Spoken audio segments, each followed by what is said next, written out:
Selamat siang dan salam sejahtera untuk kita semua. Pertama-tama saya ucapkan terima kasih kepada Tuhan Yang Maha Esa atas berkat dan izinnya kita dapat berkumpul di ruangan ini dengan keadaan sehat tanpa kekurangan suatu apapun. Dan yang kedua, saya ucapkan terima kasih kepada Pak Desmond sebagai selaku dosen pembimbing akademi saya yang telah membimbing saya hingga hari ini saya bisa presentasi hasil laporan magang saya. Dan yang terakhir, saya ucapkan terima kasih kepada teman-teman sekalian telah hadir pada hari ini. Berdirinya saya di sini ingin mempresentasikan hasil laporan magang saya. Perkenalkan, saya Siska Ardini Padiangan dengan NIM 2205171029 dari MB 8D dengan judul Peran Bagian Pemasaran dalam mendukung Departemen Bisnis Support di PT Pegadaian Kanwil 1 Medan. Nah, pada latar belakangnya, seperti yang kita ketahui, perkembangan teknologi informasi dan komunikasi mendorong organisasi untuk memanfaatkan platform digital sebagai salah satu strategi pemasaran yang efektif. Media sosial Instagram menjadi salah satu kanal yang paling penting dalam strategi pemasaran digital karena kemampuannya untuk menjangkau khayalak luas melalui konten visual yang ditawarkannya dan dengan interaksi dua arah. Nah, pada PT Pegadaian Kanwil 1 Medan ini, yang dimana sebagai lembaga keuangan yang memberi layanan kredit berbasis gadai dan produk jasa finansial lainnya, berupaya memperluas pangsa pasarnya dalam praktik nyatanya, bagian pemasaran berperan dalam memperkenalkan layanannya kepada masyarakat luas dan membangun citra merek perusahaannya melalui konten promosi Instagram salah satu contohnya. Nah, namun tantangan lapangannya muncul dalam pemantauan respon audiens secara sistematis yang menjadi bagian dari efektivitas strategis pemasaran digital yang dijalankan, seperti yang tertera pada kutipan pendukung saya yaitu Latifah dan Latrof pada tahun 2021. Nah, dengan rumusan masalah yang saya angkat yaitu pemanfaatan media Instagram belum disertai dengan pemantauan respon audiens secara sederhana. Nah, dengan berdasarkan kondisi tersebut, penyusunan laporan magang saya ini bertujuan mengurai berbagai bagian pemasaran dalam mendukung Departemen Bisnis Support di PT Pegadaian Kanwil 1 Medan dengan fokus pada pemanfaatan Instagram selama periode magang serta menganalisis kendala apa sih yang muncul akibat belum optimalnya pemantauan respon audiens secara sederhana ini. Nah, pelaksanaan magang saya dilaksanakan di PT Pegadaian Kanwil 1 Medan yang beralamat di Jalan Pegadaian nomor 212 pada Kecamatan Medan Maimun, Kota Medan, Sumatera Utara yang berlangsung selama 3 bulan yang dimulai dari tanggal 5 Januari 2026 sampai dengan 6 April 2026 yang dimana jam kerjanya dari jam 8 sampai jam 5 pada hari Senin dan Kamis. Pada hari Jumat dari jam 8 sampai jam 5.15 dengan jam istirahat dari jam 12 sampai jam 1. Nah, tujuan dari pelaksanaan magang saya ini, tujuan utamanya saya sebagai penulis diharapkan memperoleh pengalaman dunia kerja nyata yang saya peroleh pada saat pelaksanaan magang, yaitu disingkat dengan Dudika, dunia usaha dan dunia industri kerja. Nah, tujuan khususnya saya sebagai penulis diharapkan memahami penerapan strategi pemasaran digital dalam lingkungan kerja nyata. Jadi nanti setelah dari lulus ini saya diharapkan di dunia kerja saya bisa menerapkan apa yang saya dapat teori apa yang saya dapat di bangku kuliah dan praktik apa yang saya dapat di pelaksanaan magang ini bisa saya terapkan untuk menunjang karir saya. Nah, manfaat yang didapat selama magang di PT Pegadaian Kanwil 1 Medan ini terbagi menjadi 3, yaitu yang pertama mahasiswa. Manfaat yang saya dapat sendiri, seperti yang disebutkan tadi, manfaat yang saya dapat itu untuk memberikan pengalaman secara praktek langsung yang dapat saya peroleh di dunia usaha dan dunia industri kerja atau yang disingkat dengan Dudika dan meningkatkan pemahaman saya dan skill saya secara nyata di lapangan kerja, serta mengembangkan kemampuan adaptasi saya dan komunikasi saya secara langsung, dan membentuk sikap disiplin untuk beradaptasi di dunia kerja. Nah, untuk manfaat di Politeknik Negeri Medan, ya tentu yang pertama itu mempererat jalinan kerjasama antara Politeknik Negeri Medan dengan PT Pegadaian, khususnya PT Pegadaian Kanwil 1 Medan, dan menjadi bahan evaluasi ataupun pengembangan kurikulum untuk tahap selanjutnya, serta meningkatkan kualitas lulusan Politeknik Negeri Medan di dunia kerjanya. Nah, pada manfaat pada PT Pegadaian Kanwil 1 Medan tentunya dengan hadirnya saya di situ sebagai anak internship membantu pelaksanaan kegiatan operasional dan pemasaran khususnya pada promosi di media sosial Instagram. Profil dari PT Pegadaian pertama kali berdiri pada tahun 1746 dengan pendirian Bank Van Lin oleh FOC di Batavia, sebuah lembaga yang menawarkan pinjaman dengan basis gadai. Pada tanggal 1 April 1901 ditetapkan menjadi hari resmi ulang tahun PT Pegadaian, yang dimana PT Pegadaian pertama kali didirikan di Sukabumi di Jawa Barat sebagai monopoli pemerintah pada saat itu. Nah, sejak kemerdekaan Indonesia, PT Pegadaian mengalami beberapa perubahan status badan hukumnya, mulai dari jawatan, baru perusahaan negara atau yang disingkat dengan PN, baru berubah lagi menjadi perusahaan jawatan atau disingkat dengan Perjan, dan berubah lagi menjadi perusahaan umum atau Peru, dan berubah menjadi perseroan terbatas sejak tanggal 1 April 2012. Nah, pada bulan Juli 2021, Danantara mengangkat PT Pegadaian ini menjadi anak di bawah Bank BRI. Jadi Pegadaian ini di bawah naungan BRI. Nah, khususnya untuk Departemen Bisnis Support PT Pegadaian Kanwil ini secara historis dijalankan resmi sejak pada tahun 2018.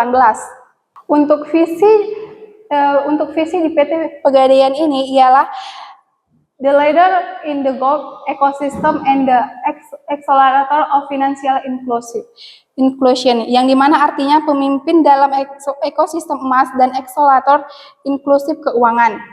Dengan misi yang pertama itu membangun ekosistem dan keuangan terbaik dengan mengutamakan manfaat dan keuntungan yang optimal bagi seluruh stakeholder yang menunjang untuk bisnis ke depannya. Nah, yang kedua itu misinya untuk mengembangkan varian bisnis baru sebagai pendorong pertumbuhan yang memberikan value bagi seluruh stakeholder. Yang ketiga itu memberikan service excellent kepada masyarakat dan UMKM dengan fokusnya bisnis promosi yang lebih sederhana dan digital, dan jaringan kerja yang produktif dan efisien, serta teknologi informasi yang handal dan muktafir. Nah, contohnya itu yang misinya itu memberikan service excellent kepada masyarakat dan UMKM, seperti yang kita tahu itu program KUR dengan syarat jaminan UMKM-nya harus ada dengan moto yang diterapkan adalah mengatasi masalah tanpa masalah. Yang dimaksud dengan slogan ini ialah nasabah yang datang ke PT Pegadaian dengan masalah keuangan akan dibantu oleh Pegadaian tanpa menambahkan masalah atau beban pikiran kepada nasabah tersebut. Salah satu contohnya itu seperti mungkin bunganya yang besar atau prosesnya yang lama. Nah, di PT Pegadaian ini dipermudah dengan tema kampanyenya yang sekarang adalah bersama Pegadaian mengemaskan Indonesia, yang dimana dimaksud di sini fokusnya itu mari maju bersama untuk mengemaskan Indonesia dengan jangka panjang. Jadi investasinya itu mari investasi emas untuk jangka panjang untuk mencegah inflasi yang akan datang. Nah, untuk struktur organisasi itu terdiri dari beberapa jabatan. Yang paling tinggi itu jabatannya pimpinan wilayah, yang dimana diduduki oleh Pak Yohanes Wulang, yang dimana pimpinan wilayah ini merupakan jabatan tertinggi di kantor wilayah yang bertanggung jawab atas pengelola dan pencapaian kinerja perusahaan di wilayah operasionalnya, yang dimana PT Pegadaian Kanwil 1 Medan ini wilayahnya menaungi Aceh sampai Sumatera Utara. Nah, jabatan yang kedua itu Deputi Operasional yang diduduki oleh Pak Basuki, yang dimana tugas Pak Basuki ialah membantu pimpinan wilayah dalam mengkoordinasikan dan mengendalikan kegiatan operasional perusahaan wilayahnya. Nah, untuk kepala departemen di PT Pegadaian Kanwil 1 Medan ini terbagi menjadi 5 departemen. Yang pertama Departemen Bisnis Support, yang dimana kadepnya itu Pak Ricky Ervando, dan yang kedua itu Departemen Sumber Daya Manusia, yang dimana kepala departemennya Pak Nofriza, dan yang ketiga itu kepala Departemen Manajemen Resiko, yang dimana kepala departemennya Pak Agung Wijaksono, dan yang keempat itu ada Departemen Logistik, yang dimana kepala departemennya Pak Andia Fauzi, dan yang terakhir itu ada Departemen Keuangan, yang dimana kepala departemennya Bu Basaria.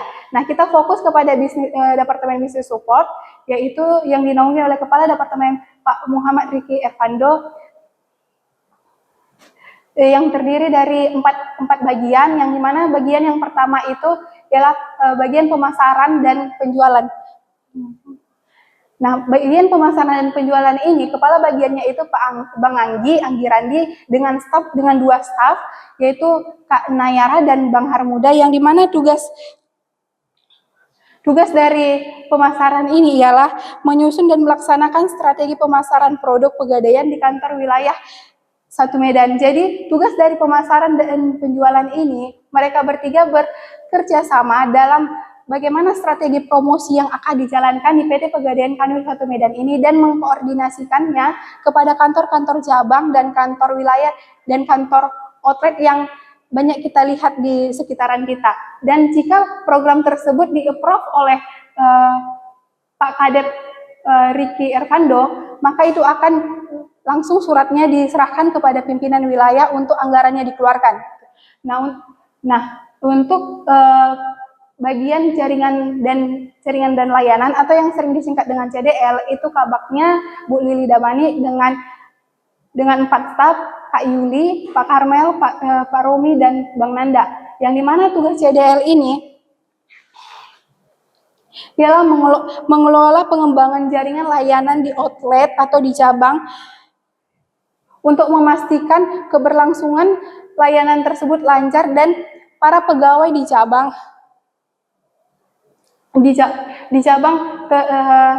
melayani sepenuh hati. Nah, kita persingkat.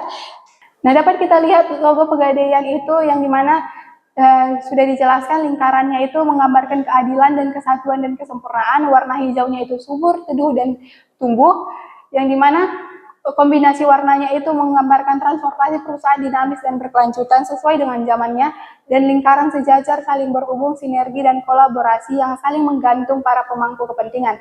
Serta timbangan warna putih itu mengartikan junjungan tinggi, nilai ketulusan, keadilan, dan akuntabilitas, serta jumlahnya yang 3, yang dimana menggambarkan 3 lini bisnis, produk, dan layanan. Dan penulisan Pegadaiannya itu kenapa tidak huruf kapital semua, karena menggambarkan sifat rendah hati pada insan Pegadaian dalam melayani, serta tagline-nya mengatasi masalah tanpa masalah tadi. Nah, untuk aplikasinya itu menggunakan Tring, yang dimana ini merupakan logo atau warna identik dari Pegadaian dengan nama Tring, itu artinya untuk mudah diingat dan mudah bertransaksi. Nah, fokus pada topik pembahasan saya yaitu bagian pemasaran dan penjualan, yang dimana yang pertama itu bagian pemasaran dan penjualan, tugasnya yang pertama mengimplementasi promosi festival Tring. Dapat kita lihat ada 4 festival Tring di sini, yang dimana tujuannya itu mempromosikan secara langsung kepada masyarakat melalui bazar dan booth layanan, dan mengedukasi keuangan dalam bentuk talk show dan seminar, khususnya pada generasi Z atau generasi yang lebih muda. Sebenarnya targetnya untuk kalangan semua masyarakat, tapi fokusnya ke generasi Z. Dan yang ketiga itu hiburan dan interaksi untuk menarik minat pengunjung. Jadi dengan adanya diundangnya artis itu menarik minat pengunjung dan bisa menyampaikan kampanye penggunaan aplikasi Tring secara tidak langsung sebagai solusi keuangan digitalnya. Nah, yang kedua itu tugas saya ialah pembuatan konten promosi di media sosial, khususnya Instagram dan TikTok, tapi fokusnya di Instagram. Tugas saya di sini ialah membuat konten, ide-ide promosi, dan akan diposting di akun resmi milik Pegadaian Kanwil 1 Medan. Dan yang kedua itu pembuatan flyer ucapan, yang dimana flyer ucapan ini untuk para pegawai cabang yang mencapai closingan dengan batas minimumnya itu 100 gram, dan itu akan menjadi pendorong semangat bagi pegawai-pegawai lainnya untuk bisa closingan. Nah, tugas yang keempat itu adalah pemantauan surat masuk melalui official Pegadaian. Jadi saya diberi kepercayaan oleh mentor saya, Kak Nanya, untuk mengakses e-office Pegadaian, e-office akun dia untuk melihat surat masuk, yang surat masuk itu dari cabang untuk mengajukan anggaran atau mengajukan fasilitas untuk dilengkapi, dan saya akan membalasnya dengan diskusi terlebih dahulu dengan Kak Naya, dan saya akan mengirimnya kembali melalui e-office dan pengiriman surat melalui email. Emailnya itu email bisnis pemasaran. Jadi emailnya ini untuk dikirim ke cabang ataupun emailnya ini untuk memantau surat masuk dari kantor pusat Pegadaian di Jakarta. Nah, masuk pada pembahasan yang akan kita bahas. Nah, di sini dapat kita lihat pada gambar postingan yang pertama itu pada tanggal 5 Agustus 2025. Postingan ini interaksinya mencapai 33 like dan 1 share. Sementara di tanggal 28 Januari interaksi postingan itu menurun mencapai 16 like dan 1 komen. Nah, itu apa sih penyebabnya gitu kan? Yang pertama itu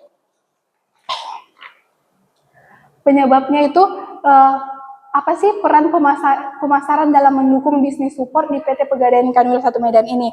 Jadi pemasaran itu menurut penelitian pendukung saya yaitu Mubarak pada tahun 2024, pemasaran itu menjadi fondasi utama dalam aktivitas bisnis karena berperan sebagai penghubung antara perusahaan dengan pasarnya langsung. Nah, dalam konteks PT Pegadaian ini, peran pemasaran itu diwujudkan melalui pemanfaatan media sosial seperti Instagram salah satu contohnya itu.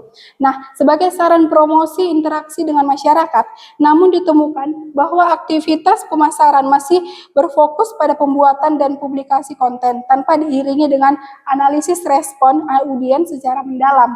Nah, kondisi tersebut itu mengidentifikasi bahwa peran pemasaran dalam mendukung bisnis support ini belum berjalan optimal, khususnya dalam penyediaan data analik seperti engagement rate dan respon pengguna.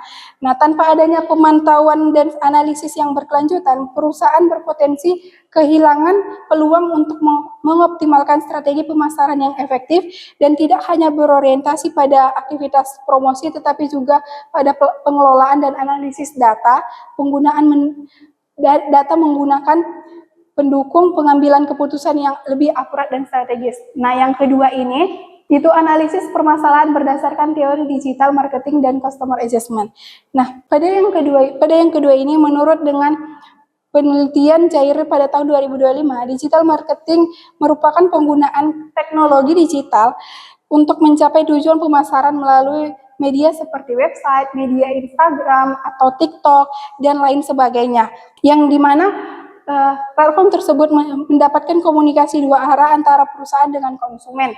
Nah, namun dalam konteks Pegadaian ini, berdasarkan dengan hasil yang saya dapat, bahwa pemanfaatan Instagram sebagai media pemasaran belum diiringi dengan pemantauan respon audiens secara sistematis. Aktivitas pemasaran masih berfokus pada publikasi dan kontennya saja, tidak menganalisis respon nasabah yang akan datang gitu.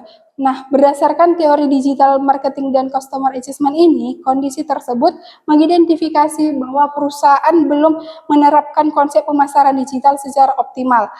Oleh karena itu, diperlukan penerapan analisis media sosial secara sistematis agar pemasaran tidak hanya berfungsi sebagai penyampai informasi, tetapi juga sumber data strategis dan mendukung keberhasilan bisnis secara berkelanjutan.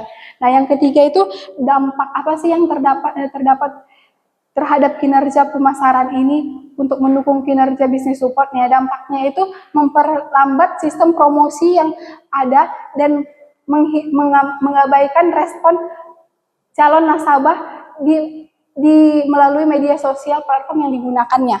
Nah, hambatan yang saya alami yang pertama itu tentu pembuatan konten promosi di Instagram, karena seluruhnya konten promosi itu diserahkan pada anak magang, yang dimana mulai dari konsep dan editingnya itu diserahkan anak magang, dan itu menjadi hambatan saya dalam melaksanakan magang, tapi di akhir saya sudah mulai terbiasa. Nah, yang kedua itu kurangnya data performa konten sebelumnya untuk menjadi referensi, seperti yang tadi untuk ide konten yang diposting itu kurang, respon apa yang lebih disukai penonton gitu. Nah, yang ketiga itu adaptasi budaya kerja. Mungkin adaptasi budaya kerja ini dari jam kerjanya yang terkadang masuk jam 7 pagi untuk acara-acara penting dan untuk pemanggilan mungkin kita merasa lebih sopan manggil Pak, tapi di situ lebih akrab untuk memanggil Bang atau Kak. Nah, untuk kesimpulannya, yang dapat saya ambil ialah selama saya magang di PT Pegadaian Kanwil 1 Medan ini, pemasaran berperan strategis dalam meningkatkan awareness-nya, menarik minat masyarakat, serta mendukung bisnis support dalam menyediakan informasi dan datanya. Aktivitas seperti pembuatan konten, desain, dan administrasi menunjukkan peran pemasaran tidak hanya pada promosi, tetapi juga operasional internal. Namun, pemanfaatan Instagram ini belum optimal karena tidak adanya analisis respon audiens, sehingga strategi pemasaran belum berbasis data dan berdampak pada kurang optimalnya kinerja bisnis support. Oleh karena itu diperlukan peningkatan dalam monitoring dan analisis data agar pemasaran lebih efektif dalam mendukung pengambilan keputusan yang optimal. Nah, saran yang dapat saya beri kepada PT Pegadaian Kanwil 1 Medan itu untuk melakukan monitoring dan evaluasi respon audiens secara rutin serta menerapkan data driven marketing untuk mengoptimalkan strategi konten, waktu postingnya, dan tren apa yang sedang ada. Selain itu, evaluasi performa konten dan peningkatan kompetensi SDM-nya perlu dilakukan agar pemasaran lebih efektif, berbasis data, dan mampu mendukung kinerja bisnis support secara optimal. Jadi tidak diserahkan seutuhnya kepada anak magang, tapi bekerja sama. Kalau boleh kontennya itu dikerjasama dengan anak kontrak minimal ataupun pegawai gitu. Nah, sekian hasil presentasi yang dapat saya sampaikan saya serahkan kepada Pak Desmond selaku dosen pembimbing saya. Terima kasih. Oke, Dek Siska Ardini Pandiangan melakukan PKL di PT Pegadaian Kanwil 1 Medan. Pertanyaan saya pertama adalah apa hal yang menarik yang Anda dapatkan ketika Anda magang di PT Pegadaian Kanwil 1 Medan ini? Terima kasih Pak atas pertanyaannya. Mungkin saya izinkan saya menjawab. Hal yang menarik yang membuat saya menarik itu mungkin pemasarannya. Jadi semenjak saya masuk di PT Pegadaian ini, khususnya di bagian pemasaran, itu saya masuk magang mulai dari semester 6 sebenarnya. Nah, di situ saya diajarkan untuk berani tampil, untuk mempromosikan produk, bicara secara langsung kepada calon nasabah maupun nasabah. Nah, di situ membangkitkan semangat saya, dan itu mungkin sebagai challenge saya yang saya merasa tertantang dengan program studi yang saya ambil, manajemen bisnis. Itu saya rasa sejalan dan itu menarik saya untuk saya nanti mau fokus ke sini gitu Pak. Oke. Tadi kan Anda bahas mengenai digital marketing dan customer engagement, ya kan? Sejauh mana pengaruh digital marketing ini di tempat Anda melakukan PKL dalam meningkatkan customer engagement ini? Nah, mungkin efeknya itu sangat jauh ya Pak. Mungkin dari pemasaran digital tadi kan Pak untuk customer engagement. Jadi kalau misalnya promosinya bekerja sama, salah satu contohnya itu untuk dengan content creator, influencer atau artis yang umumnya masyarakat lebih percaya ke situ gitu Pak. Kalau orang artis itu aja udah menggunakan, ya menjamin dong saya untuk menggunakan itu gitu Pak. Jadi kepercayaan engagement calon nasabah itu ada gitu Pak untuk menggunakan aplikasi itu ataupun untuk menggunakan layanan PT Pegadaian itu Pak. Oke, terima kasih Saudari Siska Ardini. Terima kasih Pak.